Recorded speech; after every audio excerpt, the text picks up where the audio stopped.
ಎಲ್ಲರಿಗೂ ನಮಸ್ಕಾರ. ಧೃತೀಸ್ ಕಿಚನ್ಗೆ ಸ್ವಾಗತ. ಇವತ್ತು ನಾವು ಒಂದು ವಿಭಿನ್ನವಾದ ರೀತಿಯಲ್ಲಿ ವೆಜಿಟೇಬಲ್ ಪಲಾವನ್ನು ಹೇಗೆ ಮಾಡುವುದು ಅಂತ ತೋರಿಸಲಿಕ್ಕಿದ್ದೇವೆ. ಮೊದಲಿಗೆ ಒಂದು ಮಸಾಲೆಯನ್ನು ರೆಡಿ ಮಾಡಿ ಇಟ್ಕೊಳ್ಬೇಕು. ಅದಕ್ಕೆ ನಾನಿಲ್ಲಿ ಒಂದು ಮಿಕ್ಸಿ ಜಾರಿಗೆ 3 ಲವಂಗ, 1 ಏಲಕ್ಕಿ, 2 ಸಣ್ಣ ತುಂಡು ಚಕ್ಕೆ ಹಾಗೂ ಒಂದು ಸಣ್ಣ ಕಲ್ಲು ಆಪ್ಷನಲ್ ಇದ್ದರೆ ಹಾಕಿ.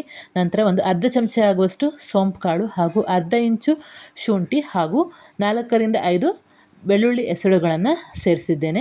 ಜೊತೆಗೆ ಖಾರಕ್ಕೆ ತಕ್ಕಂತೆ ಅಂದರೆ ನಾನಿಲ್ಲಿ 3 ಹಸಿಮೆಣಸಿನಕಾಯಿ ಹಾಗೂ ಒಂದು ಸಣ್ಣ ಹಿಡಿ ಆಗುವಷ್ಟು ಕೊತ್ತಂಬರಿ ಸೊಪ್ಪು ಮತ್ತು ಸಣ್ಣ ಹಿಡಿ ಆಗುವಷ್ಟು ಪುದೀನವನ್ನು ಸೇರಿಸಿ ಸ್ವಲ್ಪ ನೀರನ್ನು ಹಾಕಿ ಚೆನ್ನಾಗಿ ಮಸಾಲೆಯನ್ನು ರುಬ್ಬಿ ಇಟ್ಕೊಂಡಿದ್ದೇನೆ. ನಂತರ ಒಂದು ಮಿಕ್ಸಿ ಜಾರ್ಗೆ ಅರ್ಧ ತೆಂಗಿನಕಾಯಿ ಹಾಗೂ ನೀರನ್ನು ಸೇರಿಸಿ ರುಬ್ಬಿ ಅದರಿಂದ ಹಾಲನ್ನು ತೆಗೆದು ಇಟ್ಕೊಂಡಿದ್ದೇನೆ.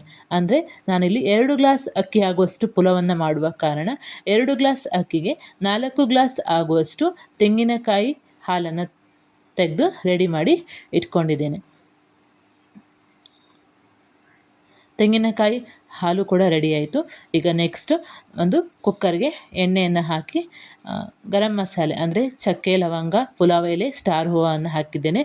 ಜೊತೆಗೆ ಒಂದು ಈರುಳ್ಳಿ ಅನ್ನುವಂಥದ್ದು ಚೆನ್ನಾಗಿ ಕೆಂಪಗಾದ ನಂತರ ಅದಕ್ಕೆ ತಯಾರು ಮಾಡ್ಕೊಂಡಿರುವಂಥ ಮಸಾಲವನ್ನು ಸೇರಿಸಿ ಈ ಮಸಾಲೆಯನ್ನು ಒಂದು 5 ನಿಮಿಷಗಳ ಕಾಲ ನಾವು ಚೆನ್ನಾಗಿ ಫ್ರೈ ಮಾಡ್ಕೊಳ್ಬೇಕಾಗ್ತದೆ.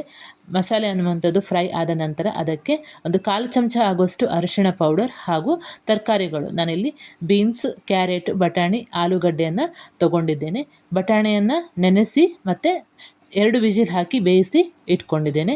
ಜೊತೆಗೆ ಸ್ವಲ್ಪ ಉಪ್ಪನ್ನು ಸೇರಿಸಿ ತರಕಾರಿಯನ್ನು ಆ ಮಸಾಲೆಯೊಂದಿಗೆ ಇನ್ನೂ ಒಂದು 5 ನಿಮಿಷಗಳ ಕಾಲ ನಾವು ಚೆನ್ನಾಗಿ ಫ್ರೈ ಮಾಡಬೇಕಾಗ್ತದೆ. ನಾವು ಎಷ್ಟು ಫ್ರೈ ಮಾಡ್ತೇವೆ ಅಷ್ಟು ಪುಲಾವ್ ಅನ್ನುವಂಥದ್ದು ಟೇಸ್ಟಾಗಿ ಬರ್ತದೆ.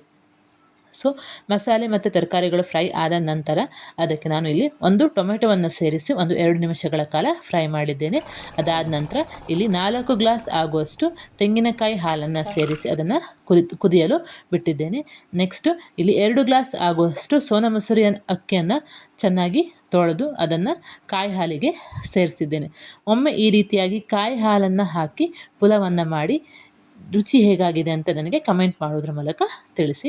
ಜೊತೆಗೆ ಲಾಸ್ಟಿಗೆ ರುಚಿಗೆ ತಕ್ಕಷ್ಟು ಉಪ್ಪು ಹಾಗೂ 1 ಚಮಚ ಆಗುವಷ್ಟು ತುಪ್ಪವನ್ನು ಸೇರಿಸಿ ಚೆನ್ನಾಗಿ ಕುದ್ದ ನಂತರ ಕುಕ್ಕರ್ ಮುಚ್ಚಳವನ್ನು ಮುಚ್ಚಿ ಒಂದು 2 ವಿಸಿಲ್ ಹಾಕಿಸಿದರೆ ವೆಜಿಟೇಬಲ್ ಪುಲಾವ್ ಅನ್ನುವಂಥದ್ದು ರೆಡಿ ಆಗ್ತದೆ.